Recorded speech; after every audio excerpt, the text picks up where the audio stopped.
Semalam euro meningkat mencecah paras tertinggi baru satu bulan. Begitu juga pound British kekal stabil pada 1.2375 dan memperoleh nilai.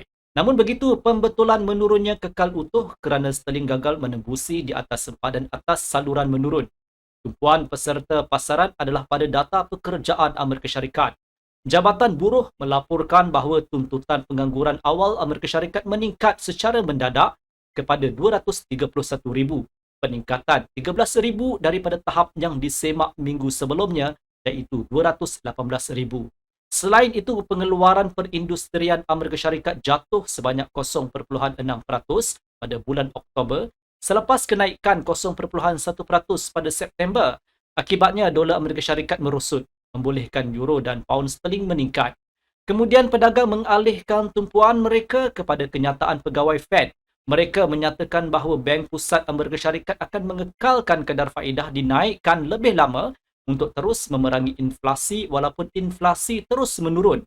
Oleh itu, pendirian dasar semasa Fed kekal hawkish yang menghalang aset berisiko daripada melanjutkan keuntungan. Akibatnya, euro dan pound British kembali di bawah tekanan dan terperangkap dalam julat sisi. Kalender makroekonomi hari ini termasuk data jualan runcit British. Pakar ekonomi meramalkan jualan runcit UK dan runcit teras meningkat masing-masing sebanyak 0.3% dan 0.5% pada bulan Oktober. Pada asas tahunan, jumlah jualan runcit dijangka jatuh sebanyak 1.5%. Di samping itu, Presiden ECB Christine Lagarde bersedia untuk bercakap hari ini. Walau bagaimanapun, semua mata akan tertumpu pada harga pengguna zon euro. Inflasi tahunan kawasan euro dijangka 2.9% pada Oktober 2023, turun daripada 4.3% pada September 2023. Inflasi teras tidak termasuk kos tenaga dan makanan dianggarkan kekal melebihi 4%, yang mungkin meningkatkan permintaan terhadap euro dan mendorongnya sehingga paras tertinggi baru sebulan. Bagi statistik Amerika Syarikat, wajar untuk kita memberi perhatian terhadap permit bangunan dan permulaan perumahan. Dalam kes data yang meyakinkan, dolar mungkin mengulangi senario semalam dan mendahului. Tambahan pula, pedagang mungkin memberikan perhatian tentang ucapan oleh ahli Fed dan ECB. Pendekatan mereka terhadap dasar monetary berkemungkinan kekal tidak berubah, yang akan membantu mengekalkan keseimbangan dalam pasaran pada akhir minggu dagangan. Sekarang mari kita beralih kepada analisis teknikal. Menurut carta euro US dollar 1 jam, tanda 1.0865 bertindak sebagai garis tengah julat sisi yang dihadkan oleh tahap 1.0833 dan 1.0893. Penurunan diikuti dengan false breakout di 1.0833 akan mewujudkan isyarat beli yang kukuh sekaligus membawa euro sehingga 1.0865. Jika harga menembusi di atas tahap ini, mata wang Eropah akan berpeluang untuk meningkat sehingga 1.0893. Selain itu, ia boleh melanjutkan kenaikan sehingga 1.0922 dan 1.0944.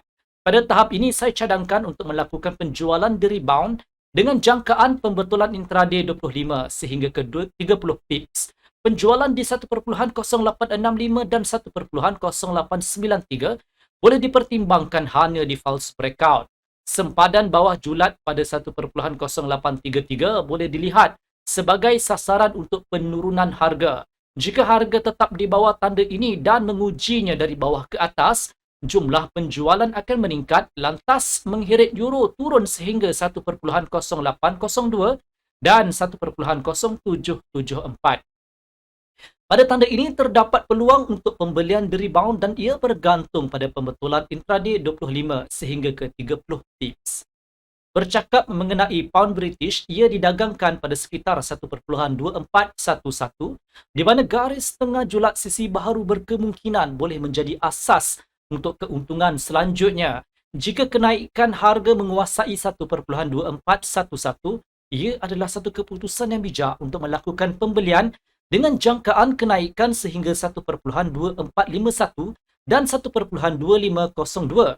Pada tahap 1.2502, pedagang disyorkan untuk membuat penjualan di rebound dengan jangkaan pembetulan intraday 30 sehingga ke 35 pips. Penjualan di 1.2451 dan 1.2411 yang merupakan sempadan atas dan juga garis tengah bagi julat sisi yang berpotensi akan relevan hanya sekiranya berlaku false breakout. Dalam kes ini, pound sterling berkemungkinan menurun sehingga 1.2375 dan mungkin 1.2340. False breakout pada tanda ini akan membuka kemungkinan untuk pembelian pasangan tersebut. Pembelian di rebound boleh dibuka di 1.2304 dengan jangkaan pembetulan intraday 35 sehingga 40 pips. Sekian video analisis dari saya Hafiz Omar dan semoga berjumpa lagi.